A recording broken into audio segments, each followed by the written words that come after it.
Hello दोस्तों, welcome to Diwakar physics. चलिए question number 9 ICC 2025 में जो आया था वो हम सॉल्व करेंगे। तो पहला क्वेश्चन है यहाँ पर कैलोरीमेट्री का, ठीक है, न्यूमेरिकल है 3 मार्क्स का। इसमें कैलोरीमेट्री और क्वेश्चन नंबर 9 कैलोरीमेट्री और इलेक्ट्रोमैग्नेटिज्म से क्वेश्चन आया था, है ना। तो ये कॉम्बिनेशन है क्वेश्चन नंबर 9 का। तो अभी क्वेश्चन यहाँ पर मैंने लिख के रखा है 30 gram of ice at 0 degree Celsius is used to bring down the temperature of water, some water at 70 degree Celsius to 20 degree Celsius. Find the mass of the water. तो यहाँ पर अभी देखेंगे तो आइस है, आइस को water में डालना है, ठीक है। वाटर का टेम्परेचर 70 है, आइस का टेम्परेचर है 0 डिग्री है। तो क्या करेंगे हम, आइस जो है ना, आइस जो 0 डिग्री सेल्सियस में डालेंगे तो ये मेल्ट होना शुरू करेगा। क्यों? क्योंकि ये मेल्टिंग पॉइंट पे है, पहला पॉइंट। दूसरा है, जिस वाटर में हम डाल रहे हैं उसका टेम्परेचर हाई है, तो वो वाटर इसको लूज करेगा, आइस गेन करेगा। तो आइस स्टार्ट्स मेल्टिंग, तो वाटर बनेगा, लेकिन टेम्परेचर 0 डिग्री सेल्सियस ही रहेगा। बहुत ही इंपॉर्टेंट पॉइंट है। जब भी आइस मेल्ट करेगा टेम्परेचर चेंज नहीं होगा, है ना। काइनेटिक एनर्जी चेंज नहीं होता है, इसलिए टेम्परेचर सेम रहेगा 0 डिग्री में, ठीक है। तो अभी ये जो मेल्ट कर रहा है तो वो वाटर, जो सर्टेन अमाउंट ऑफ वाटर है वो लूज करेगा। अभी लूज करेगा तो ये 70 डिग्री से कम होते जाएगा, तो वो उसको लाना है 20 डिग्री सेल्सियस तक। अभी जो वाटर 20 डिग्री सेल्सियस में आएगा तो इसका मतलब है कि फाइनल टेम्परेचर 20 डिग्री सेल्सियस है। तो ये जो वाटर बन गया आइस से, ये अभी और ये टेम्परेचर इसका इंक्रीज होगा, कहाँ तक? 20 डिग्री सेल्सियस तक इंक्रीज होगा। तो ये 0 डिग्री सेल्सियस में ही नहीं रहेगा, तो ये और बढ़ेगा, क्योंकि इसका टेम्परेचर 20 डिग्री तक आना है। तो ये हायर टेम्परेचर है इसका, तो अभी ये और बढ़ेगा। अभी जो वाटर है ये 70 डिग्री सेल्सियस में है ना, 70 डिग्री सेल्सियस में। अभी ये वाटर क्या कर रहा है, ये 20 डिग्री में आ रहा है। तो आइस वाटर बनेगा, और ये वाटर जो आइस से बना है ये वाटर रहेगा, लेकिन 20 डिग्री सेल्सियस तक जाएगा, क्योंकि जब तक दोनों सब्सटेंस सेम टेम्परेचर नहीं होगा तब तक हीट फ्लो करते रहेगा।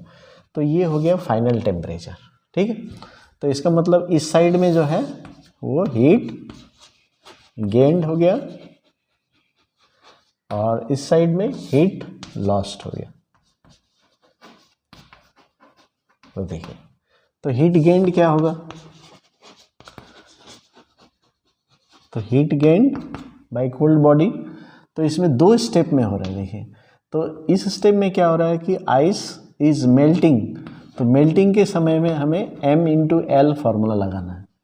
और ये वाटर है 20 डिग्री में जा रहा है, ये मेल्ट नहीं हो रहा है, लेकिन टेम्परेचर चेंज हो रहा है, तो ये यहाँ पर हम mc डेल्टा t लगाएंगे। तो ये 2 फार्मूले याद करने, ml Q = ml, Q = mc delta t। तो 2 स्टेप में यहाँ पर हो रहा है। तो Q1 Q2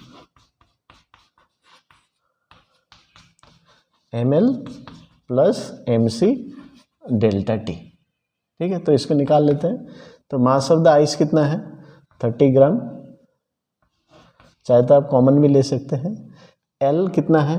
336। अभी यहाँ एक और पॉइंट आपको याद रखना है, क्या है कि जो 30 ग्राम है ना, मास है, और इसको भी जूल पर ग्राम में दिया हुआ है। तो इसका मतलब है कि हमें यूनिट चेंज नहीं करना है इस ग्राम को। कभी आप देखेंगे दूसरे क्वेश्चन में ये ग्राम दिया हुआ है और ये जूल पर केजी में दिया है, तो आपको चेंज करना पड़ेगा, तो इसको केजी में लाना पड़ेगा। तो इस क्वेश्चन में अच्छा है ग्राम ग्राम दोनों ही, कुछ नहीं करना है अभी। तो मास 30 ग्राम। सी कितना है? सी ऑफ वाटर 4.2। अब ये कोई भी वाटर के लिए ये यूज़ करना है ना, चाहे ये वाटर हो या वो वाटर हो, एक ही होगा। अभी नेक्स्ट आता है चेंज इन टेम्परेचर। इसमें कुछ कन्फ्यूजन होता है, तो क्या है, हम कौन सा कंसिडर कर रहे हैं, ये वाला है ना, mc डेल्टा t, ये वाला। तो इसमें पहले कितना टेम्परेचर था? 0 डिग्री। अभी कितना टेम्परेचर हुआ 20 डिग्री, तो 20 माइनस 0। तो इसको सॉल्व कीजिए, है ना। तो इसको सॉल्व करेंगे तो एक वैल्यू आएगा। तो चलिए अभी मैंने सॉल्व कर लिया, 12,600 जूल आ गया। इसको मल्टीप्लाई कीजिए, ऐड कीजिए, है ना। तो अभी दूसरा हीट लॉस्ट, तो हीट लॉस्ट एक ही स्टेप में हो रहा है। तो 70 डिग्री से 20 डिग्री में आ रहा है चेंज इन टेम्परेचर, तो ये MC डेल्टा टी हो।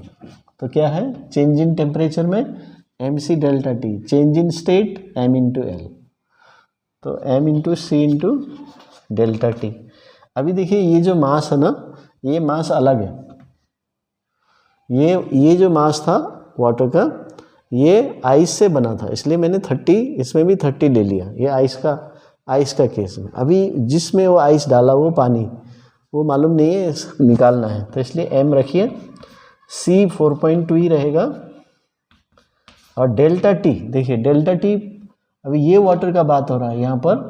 तो पहले कितना था 70, बाद में कितना हुआ 20, तो 70 माइनस 20।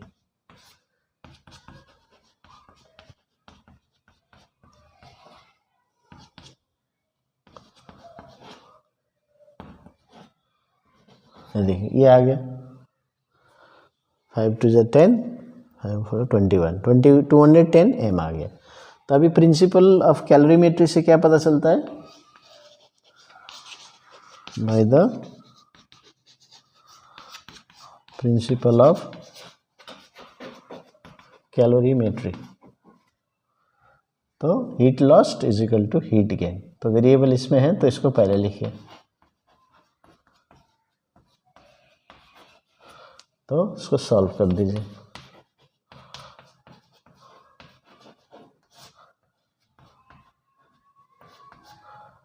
इस 6 से जा रही है तो 60 ग्राम, तो ये हो गया मास, 60 ग्राम आ गया।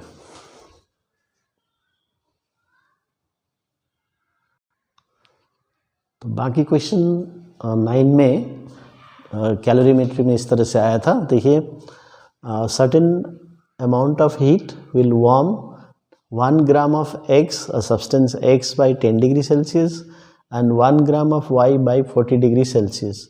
So which material X और Y has higher specific heat capacity? तो देखिए डेफिनेशन को अच्छे से पढ़ना है, डेफिनेशन का मीनिंग समझेंगे तो ये क्वेश्चन आसानी से हो जाएगा। तो स्पेसिफिक हीट कैपेसिटी क्या होता है, Q by M delta T, है ना। तो यहाँ पर हम देखेंगे पहले वाले के लिए Q मास 1 ग्राम दिया है, 1 इंटू डेल्टा टी है 10, सो Q बाई 10 आ गया। और दूसरा के लिए यदि हम देखेंगे C is equal to Q by M का 1 है और डेल्टा टी 40 है, तो Q बाई 40 आ गया। तो ये मान लीजिए X का हो गया, ये Y का हो गया। अब देखिए Q by 10, Q by 40 same amount of heat है, Q सेम है, तो कौन सा बड़ा है कौन सा छोटा है, कौन सा बड़ा होगा, तो ये बड़ा होगा ना, ये डिनोमिनेटर छोटा है, तो Q by 10 is more than Q by 40, so therefore X has higher specific heat capacity, या खाली X लिख देंगे आंसर मार्क्स मिल जाएगा। नहीं तो इस तरह से समझना है, तो बेसिक फार्मूला है, सिर्फ क्वेश्चन को इस तरह से दिया है तो कन्फ्यूजन होता है, तो उसको फार्मूला से रिलेट कीजिए। तो ये हो गया, विच मटेरियल X एंड और Y would you use for making calorimeter, तो कौन सा मटेरियल यूज़ करेंगे X और Y। तो कैलोरीमीटर में क्या होता है, लो स्पेसिफिक हीट का यूज़ किया जाता है ताकि वो it takes less amount of heat and it quickly attains the temperature of the mixture। तो छोटा वाला है ना, किसका काम है, Y का, तो आंसर है Y। रीजन नहीं पूछा मत लिखिए, विच मटेरियल, एक्स और वाई, बस वाई, रीजन पूछता है तभी लिखिए। अभी नेक्स्ट क्वेश्चन देखिए, the specific heat capacity of a substance remains the same when it changes its state from solid to liquid, true और फॉल्स। तो यहाँ पर रिमेन्स द सेम है ना, तो ये फॉल्स होगा। अभी आप देखेंगे आइस का सी है 2.1 ग्राम जूल पर ग्राम पर डिग्री सेल्सियस, है ना, और वाटर का है 4.2 है, तो ये डबल हो गया। तो इसका मतलब जब आइस मेल्ट होगा, हाँ आइस मेल्ट होगा तो उसका स्पेसिफिक कैपेसिटी बढ़ जाएगा। तो इसका मतलब है कि सेम नहीं रहेगा, है ना, अलग अलग स्टेट में, इसलिए आंसर होगा फॉल्स। तो ये हम देख सकते हैं।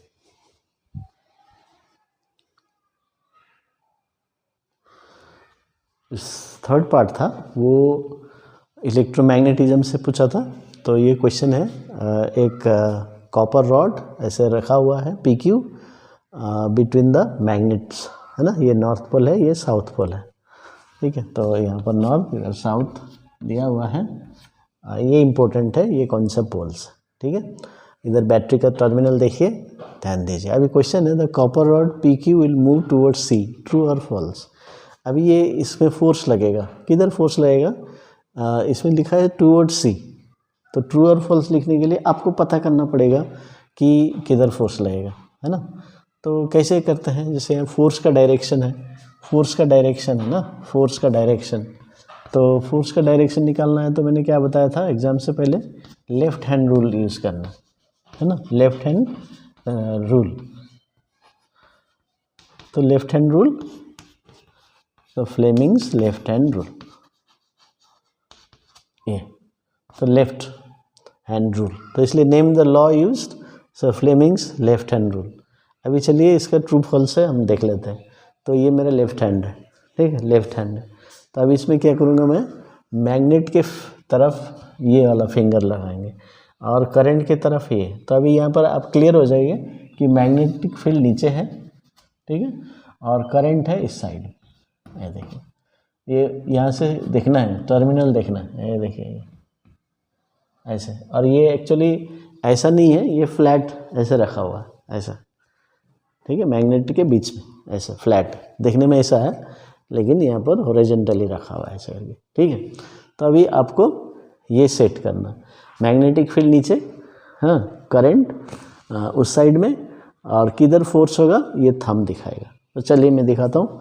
तो आपको क्या करना है, ये मैग्नेटिक फील्ड नीचे, ठीक है, नीचे, और करंट क्या है इस साइड में जा रहा है, ऐसे रखा हुआ है, तो ये करंट इस साइड में, तो मैग्नेटिक फील्ड किधर हो रहा है, तो उस साइड में हो रहा है। तो इसका मतलब ये ट्रू है, ठीक है। देखिए आपको डायग्राम टच करने की ज़रूरत नहीं है, आपको इस तरह से सेट करना है। मैग्नेटिक फील्ड नीचे, करंट इधर, है ना, दिख रहा है ना, मैग्नेटिक फील्ड नीचे, करंट इधर, रॉड रखा हुआ है ऐसे, रॉड की तरफ जा रहा है, और फील्ड इधर है, फोर्स इधर है, तो फोर्स इधर लगेगा। तो ये सही है, तो ट्रू होगा। नेम द लॉ, एक्चुअली ये लॉ नहीं है, ये रूल है, तो ये रॉन्ग था, ये रूल होना चाहिए। तो फ्लेमिंग्स लेफ्ट हैंड रूल, ठीक है। Okay, what will be the effect of force experienced if PQ is replaced by another copper rod of same length but of greater cross sectional area. तो अभी आप देखिए यहाँ पर क्वेश्चन इस तरह से टॉपिक मिक्स कर देता है ICC। तो ICC यही है कि वो सारा टॉपिक को मिक्स करके क्वेश्चन बनाया। अभी यहाँ पर है क्रॉस सेक्शनल एरिया बढ़ा देंगे, तो क्रॉस सेक्शनल एरिया बढ़ाएंगे, हाँ, तो रेजिस्टेंस कम हो जाएगा। तो ये रेजिस्टेंस के बारे में पूछ लिया, रिलेट कर दिया, है ना। तो एरिया ऑफ क्रॉस सेक्शन बढ़ गया तो रेजिस्टेंस कम हो गया, रेजिस्टेंस कम होने से करंट बढ़ जाएगा, और करंट बढ़ेगा तो फोर्स है IBL, तो I बढ़ेगा तो फोर्स भी बढ़ेगा, तो इंक्रीजेस लिखना है।